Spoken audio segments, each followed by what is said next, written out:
Vishwanath Gaur फिनोगोड YouTube channel पर आप सभी लोगों का एक बार फिर से हार्दिक स्वागत है। मैं लेके आया हूं अपने प्यारे विद्यार्थियों, जॉब करने वाले लोगों के लिए और इसका सीएमए के जो स्टूडेंट्स हैं जो इस साल पेपर देंगे उन सभी के लिए मैं अपने कॉस्टिंग के बराबर वीडियो लाता रहा हूं और इस बार भी लेके आया हूं अकाउंटिंग की, यानी कॉस्ट अकाउंटिंग का कंसेप्ट जिसके लिए रिक्वायरमेंट की थी बच्चों ने मेरे से मेरे YouTube चैनल पर। सर आप कॉस्ट अकाउंटिंग और भी वीडियो बनाई है, तो मैं सीरीज मैंने शुरू कर दी है स्टेप बाय स्टेप, और अब मैं जो हूं आज का एक नया कंटेंट वीडियो लेके आया हूं इसी कॉस्ट अकाउंटिंग का ही एक पार्ट है जिसका नाम है EOQ। EOQ फ्रेंड्स, EOQ यानी कि इकोनॉमिक ऑर्डर क्वांटिटी, और EOQ को मैं कैलकुलेट करना बताऊंगा कैसे आप economic order quantity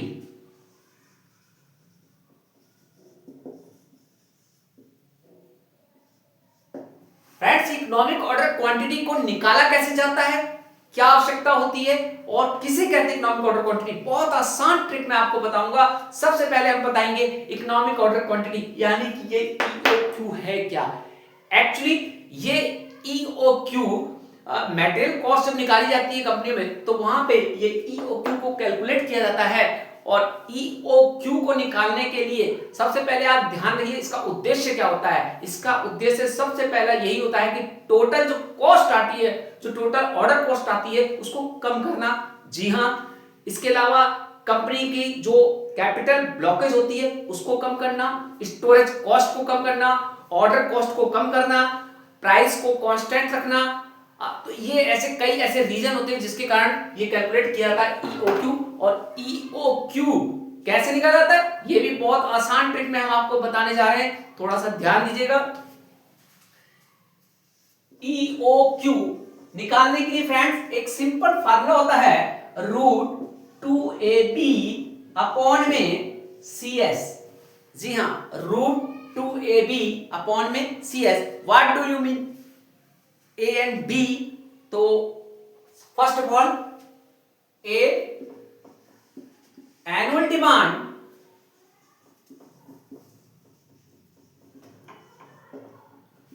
B order cost per order, C cost of cost per unit, and S carrying cost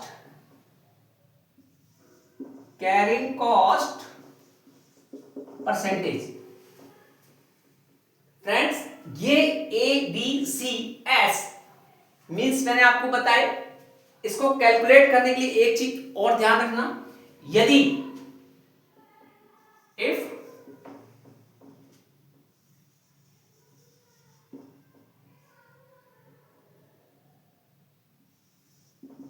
carrying cost in rupees given, then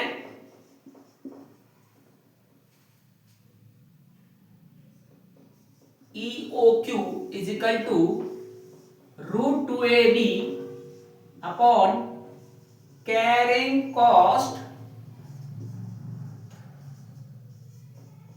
पर यूनिट। जी हां, फार्मूला बनेगा 2AB upon carrying cost per unit. तो इस प्रकार से हम निकाल लेते हैं इकोनॉमिक ऑर्डर क्वांटिटी। एडवांटेज मैंने इसका बता दिया। First of all total cost को कम करना, टोटल ऑर्डर कॉस्ट को, स्टोरेज कॉस्ट को कम करना, ऑर्डर कॉस्ट को कम करना, और सबसे ज्यादा कैपिटल ब्लॉकेज को कम करना। तो इतनी महत्वपूर्ण जब जानकारियां प्राप्त करने के लिए हम EOQ को कैलकुलेट किया जाता है, कंपनियों में भी किया जाता है। ये मेटेरियल कॉस्ट को मेंटेन करने के लिए किया जाता है। इससे क्या होता है, स्टॉक प्राइस भी मेंटेन रहता है और ऑर्डर कॉस्ट भी मेंटेन रहती है। तो बहुत चीजों के लिए इसका उपयोग होता है, बहुत इंपॉर्टेंट होता है। सबसे आसान तरीका है इकोनॉमिक ऑर्डर क्वांटिटी को निकालने का EOQ √2AB अपॉन CS। और अगर कैरिंग जो कॉस्ट है वो मेरी रुपीस में गिवन है, तो देन फार्मूला लगेगा इकोनॉमिक ऑर्डर क्वांटिटी का √2ab upon carrying cost per unit. मैंने फिर से बता दूं, यदि कैरिंग कॉस्ट रुपीस में गिवन है then this formula, another way EOQ equal to this. So friends, आपको मेरा वीडियो कैसा लगा? आप इसे लाइक कीजिएगा, सब्सक्राइब कीजिएगा। So thank you, have a nice day.